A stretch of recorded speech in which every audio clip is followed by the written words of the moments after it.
보시면 됩니다. 시편 89편 1절 말씀입니다.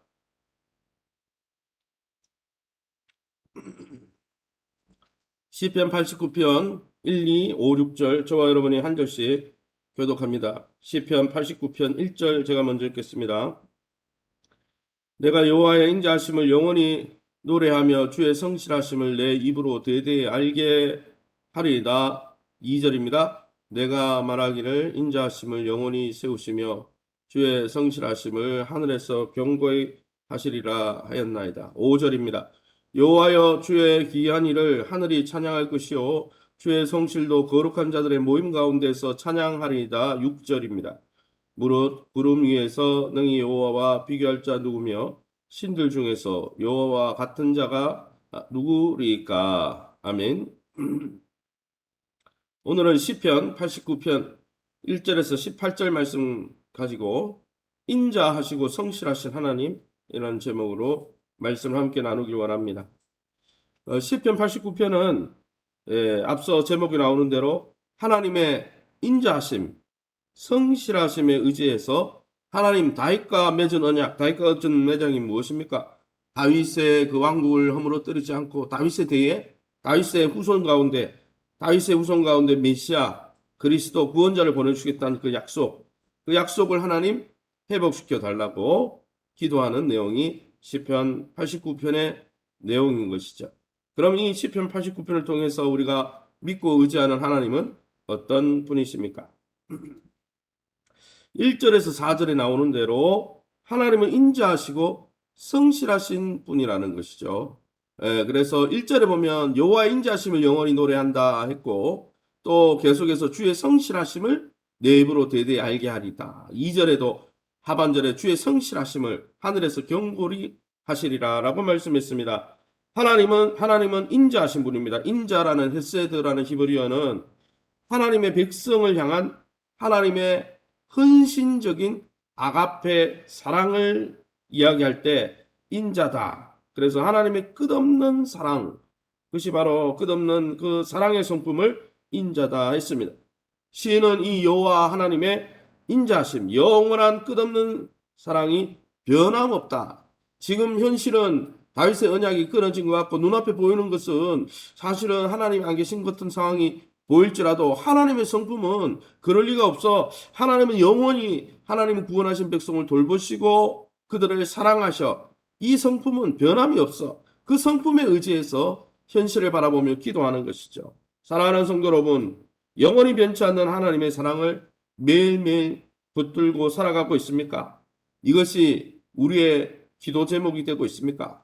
비록 눈앞에 보이는 현실이 하나님의 사랑이 보이지 않고 욥처럼 하나님이 계시지 않는 것처럼 정말 눈앞에 사단이 그렇게 우리의 현실 세계를 보인다 할지라도 우리는 하나님 자기 백성을 향해서 자기 독생자의 생명까지 주시고 성령을 부으시는 영원한 하나님의 사랑의 성품을 의지하고 믿음으로 담대히 나갈 수 있기를 예수의 이름으로 축원합니다. 5절에서 14절까지 특별히 말씀해 보면 하나님은 만물을 창조하시고 다스리시는 전능하신 그 누구와도 비교할 수 없는 분이다라고 했습니다. 6절 말씀에 무릇 구름 위에서 능히 여호와와 비교할 자가 누구며 신들 중에서 여호와와 같은 자 누구리까?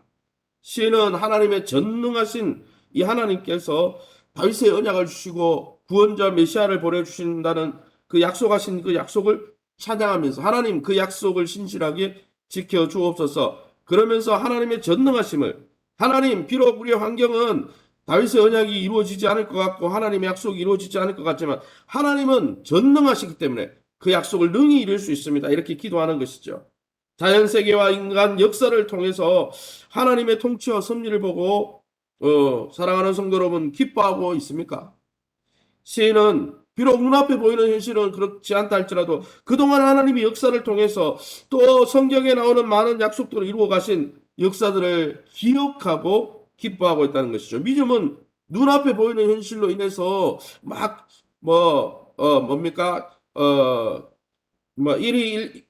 일비일비 하는 것이 아니고 기뻐했다가 막 눈앞에 조금 좋으면 막 좋았다가 나빴다가 이런 것이 아니고 정말 환경이 없다든지 하나님의 그 전능하심과 선하심과 인자하심을 믿고 의지하며 그 하나님을 바라보고 나가는 것이 믿음이죠. 하나님께서 창조주시며 전능하신 통치자이시기에 지금 내 앞에 있는 현실까지도 지금도 통치하고 계심을 믿고 확신하고 있습니까? 그 하나님의 손에 굳게 붙들려 흔들림 없는 저와 여러분의 발걸음이 되시기를 예수의 이름으로 축원합니다. 그러면 오늘 본문을 통해서 우리가 우리의 삶 속에 적용할 수 있는 게 무엇입니까?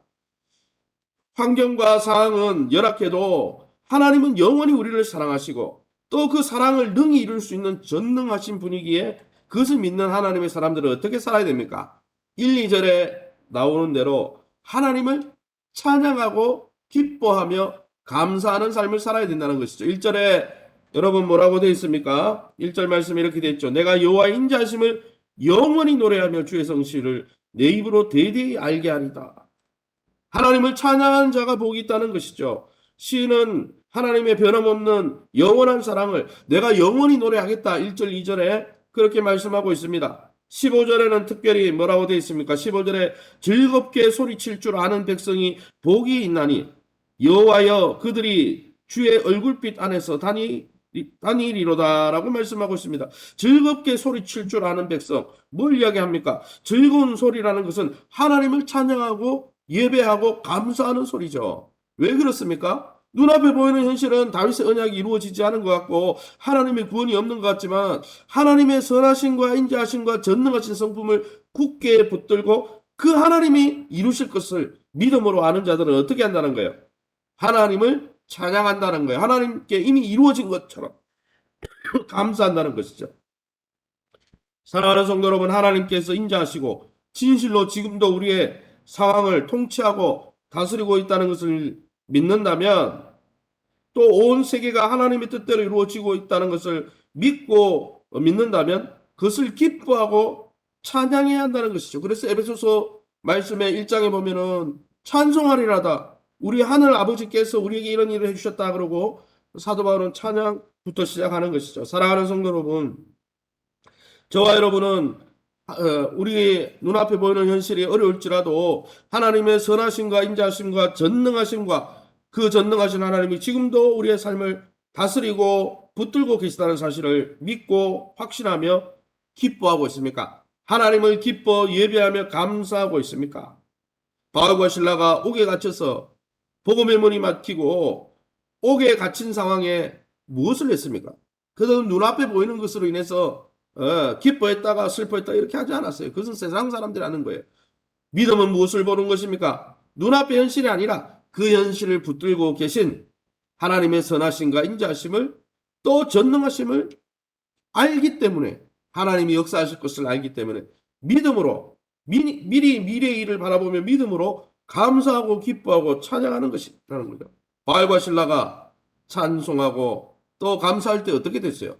옥문이 열려버렸어요. 지진이 일어나고 옥문이 열리고 그곳에 빌립보 교회가 세워지고 사랑하는 성도 여러분, 저와 여러분은 하나님 앞에서 하나님의 선하심과 인자하심과 전능하심을 믿는 하나님의 백성으로서 저와 여러분의 닥친 그 상황 속에서 하나님 앞에 감사하고 찬송하고 있습니까? 그 믿음의 역사를 일으키고 있습니까? 아무쪼록 눈앞에 보이는 그 현실로 인해서 우리가 기뻐하고 좌절하는 그런 믿음 없는 인생이 아니라 눈앞에 보이는 현실이었다 할지라도 보이지 않는 영원한 세계를 붙들며 또 눈앞에 보이는 우리의 현실 세계까지 하나님의 선하심과 인자하심과 전능하심으로 다스리고 계시는 그 주님을 굳게 붙들므로 매일매일 찬양하고 감사하는 가운데 하나님께서 일하시는 하나님의 역사를 맛보는 저와 여러분 다 될 수 있기를 예수님 이름으로 축원합니다. 시간을 우리 합심해서 기도합니다. 하나님이 오늘도 내 삶의 상황을 붙들고 계시다는 하나님의 통치를 잘 믿고 확신하면서 어떤 상황에 있다 할지라도 하나님을 찬송하며 기뻐하며 살아가게 도와주시고 여호와를 기뻐하는 것이 너의 힘이라고 했죠. 느헤미야서에 하나님을 기뻐하고 찬송하는 우리의 믿음이 되게 해달라고 특별히 2020년 하나님 품속 안에 거하면서 믿음과 건강과 기업과 자녀들의 미래가 회복될 수 있도록 우리 성도님들을 위해서 기도해 주시고 우리 김은숙 집사님 남편을 비롯해서 연약함 가운데 있는 우리 성도들 위해서 특별히 8월 14일 단기 선교팀을 위해서 또 양덕훈 선교사님 태국 선교 현장을 위해서 우리 합심해서 통성으로 기도합니다. 주여 하나님 아버지 하나님 감사합니다.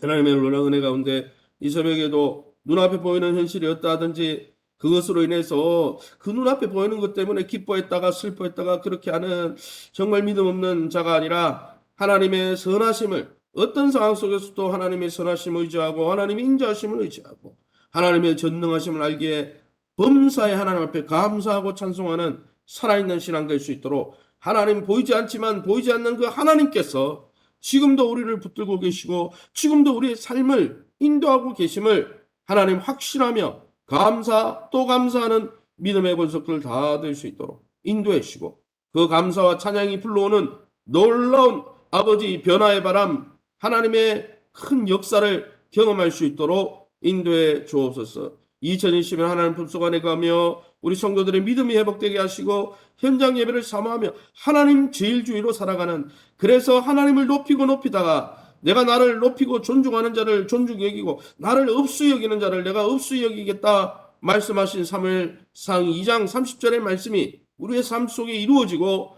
그 놀라운 복을 누리는 복된 하나님의 사람들 되게 도와 주옵소서. 건강과 기업과 자녀들의 미래가 회복될 수 있도록 인도해 주시되 우리 김우숙 집사님 남편을 만져주시고 연세 웬만한 우리 권사님 집사님들 아픈 중에 있는 모든 성도님들 아버지 영적으로 심적으로 육체적으로 마음이 상한 모든 부분들 치유하여 주시고 강건케 하여 주시고 하나님의 능력 가운데 회복되게 도와주옵소서. 8월 14일 단기 성교를 준비하며 기도하는 우리 귀한 성도님들을 붙들어 주시고 10분의 성도님들이 하나님 횃불교회를 대표해서 태국 땅을 박을 때 소돔과 고모라 같은 그 성을 아브라함이 중보함으로 롯의 가정이 구원을 받았던 것처럼 주님 우리의 중보 기도를 통해서 하나님 생수의 강 성령의 강이 아버지 태국 아버지 우리 선교사님과 태국 현지 교회들을 통해 역사가 나타날 수 있게 도와주시고 우리가 기도의 제물로 존귀하게 쓰임받는 믿음의 분석들 다 될 수 있도록 축복하시고 하나님 주는 교회 아버지의 기도를 흘려보내고 물질을 흘려보내고 우리의 몸과 마음을 흘려보내는 주라 그리하면 받으리니 흔들어 넘치도록 부어주리라 하신 주님 주님의 기쁨이 되어 또 주님이 기뻐하시는 아름다운 부흥과 은혜를 맛보는 아름다운 시간들 될 수 있도록 축복의 주옵소서. 새벽에 주의 보좌 앞에 나와 엎드린 성도님들 한 분 한 분 만져주시되 하늘의 수많은 별들도 다 세시고 그대 이름까지 부르시는 주님께서 우리의 머리칼 개수까지 아버지 헤아리는 주님께서 이 시간도 하나님의 선하심과 인자심을 하나님의 전능하심을 맛보는 이 새벽 될 수 있도록 인도해 주옵소서. 모든 영광 하나님께 돌려드리며 예수 이름으로 기도합니다. 아멘. 하늘에 계신 우리 아버지여 이름이 거룩히 여김을 받으시오며 나라의 마옵시며 뜻이 하늘에서 이룬과 같이 땅에서도 이루어지이다. 오늘날 우리에게 일용할 양식을 주옵시고 우리가 우리에게 죄진 자를 사하여 준 것 같이 우리 죄를 사하여 주옵시고 우리를 시험에 들게 하지 마옵시고 다만 악에서 구하옵소서. 대개의 나라와 군세 영광의 아버지께 영원히 있사옵나이다. 아멘. 날씨가 많이 폭염 가운데 날씨가 많이 더워지고 있습니다. 우리 성도님들 털끝 하나 상하지 않도록 하나님 붙들어 달라고 위해서 기도하시고 오늘 저녁은 이번 한 주간을 마무리하고 새로운 한 주를 준비하는 금요 성령 기도회가 있는 날입니다. 8월 8시 30분까지 기도하는 자리에 많은 성도들이 모여서 기도로 부흥하고 기도로 하나님의 역사를 성하는 아름다운 교회 될 수 있게 해달라고 교회를 위해서 또 이번 주 주일 31일 마지막 7월 마지막 주일 예배를 위해서 기도해 주시고 여러분 자신을 위해서 기도하시고 자유롭게 기도하시고 돌아가시기 바랍니다.